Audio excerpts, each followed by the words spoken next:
folks are meeting outside. It looks like it's going to rain, but we will be bringing out the sunshine.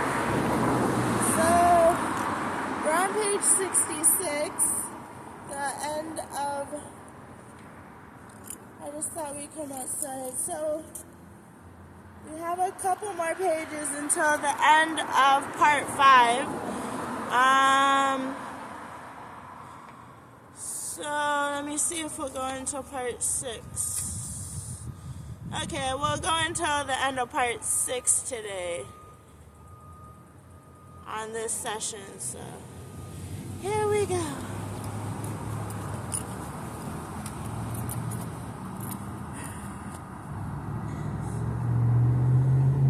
What are we dealing with? Our calendars of linear reckoning, times arrow, times trajectory. It could be sacred time or scientific time. Regardless, it is still a matter of being. Creation out of chaos or out of perfect void. Followed by the unfolding of irretrievable sacred biological or geological events along a ribbon of days, all of it either combusting or ceasing activity at some point in the future. The river of time transporting mankind and this world along with it. Turning our attention once again to the Neolithic, why were these people so transfixed by time? I believe it was because of the farming proposition. Yet planting and harvesting and the whole barnyard phenomenon is a cycle, and best timed as a cycle. Whereas this breed of time is linear, developmental, and in some senses cumulative. Why lay hands on the cycle and straighten it into a vector? Again, I am not sure, though I am suggesting it had to do with the priest king's visions of himself as anointed lineal dynastic keepers of order. Essentially, their fear of what they imagined as chaos. Be that as it may, they're clearly developed in all of this new speech and artifice of nature. Nature was uneconomical, unruly thing in need of taming, draining, clearing, domestication, husbandry, all in all rendering into godly human productivity, godly human economy. This was the mandate of the priest kings and their people. The fabulous successes of the Neolithic, the engineering of plants and animals as food into delirious abundance, must have confirmed this hubris, this anthropologos. Nature's myriad, random wheeling economies would be impressed, coordinated really to cooperate within a cosmic economy which civilized societies recognized was more properly a struggle, a pilgrimage with a beginning and an ending. Linear time was a story in numbers of the sequential working out of the divine plan through human collaboration. The calendars and other monuments of kingly succession signaled the movement of a process higher and more glorious than unassisted nature was capable of transacting. By becoming linear, even if linear within larger cycles of swings, time ceased being at once mundane, remote, farcical, and discordant, to become now godly, human-oriented, and human-encompassed and purposeful. The principal instruments of calibrating the focal struggle between great good and great evil. My purpose is to argue that Neolithic societies developed a new species of discourse with nature.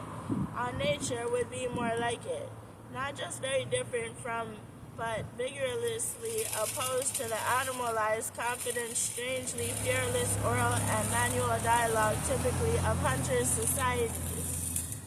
Look at pre-Columbian Mesoamerica for another dramatic illustration of the centrality and power of calendars in a Neolithic civilization, in this case a series of them. Few societies have been so seized.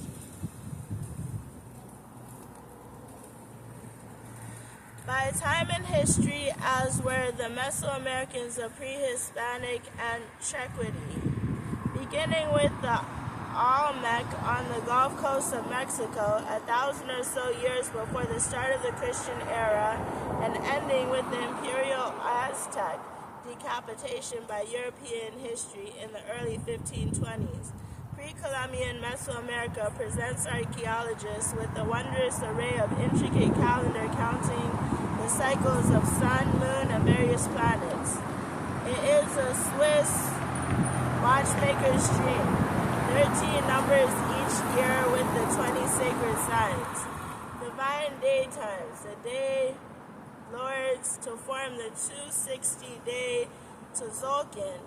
The Tzolk'in, strictly a divinary calendar, in turn rolls by the solar year of 18 months to 20 days each, plus the 5 unlucky days tacked on at the end. Wheels ticking and clutching, passing each other in the jungles and mountain plateaus of Mexico, Belize, Guatemala, Honduras, and El Salvador.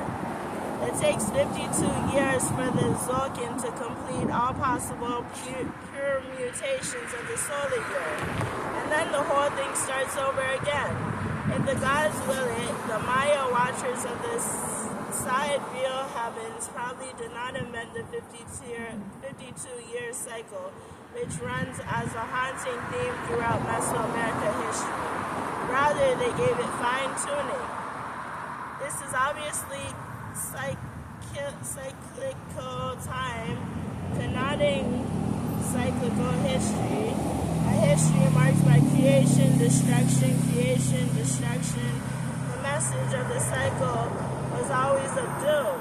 Civilizations, these ancient sages observed, invariably seem to wax and wane, perhaps in an effort to subvert the fantastical carousel. The wise men created the long count calendar. Archaeologists conjecture that it originated with the shadowy Olmec yet again. It was the Maya who seemed to have refined it. The long count introduced the concept of linear time and linear history. Here, it seems, was progress. Here was a narrative and dynastic achievement chiseled into the stone stele in sequential, non-repeating time. The event would never come back again. It was irrevocably gone. The power of the event, now repossessed in the numbers themselves. Am I right? What? You reading some chat? Yeah. Time's signature and time's acknowledgement of the episode left in passing on the eternal monuments. The king and their divinity sought to postpone the inevitable of cosmic chaos, the ultimate horrible event they feared would return. The long count was their ally. What is especially interesting is how these Mesoamericans injected themselves into the actual machinery of time and history, the two becoming confused with one another in interesting ways. Time, they believed, was a creation of the sky gods who had conjured this phenomenon through the shedding of the divine substance, their blood. Even so, this divinely created time was not pendulum of perpetual motion for time like everything else in the universe, ran down, always threatening to stop. To maintain it, humans were obliged to feed it their own divine substance. Kings and queens drew their blood in spectacular displays of self-mutilation, and by the time of the Aztec, the temples reeked of the gore of thousands of human victims, whose hearts had been cut out by priests and offered to the mercurious sun. Cortez said the capital had the stench of a slaughterhouse, for the sun in time became the personification of time. Getting deep again, guys.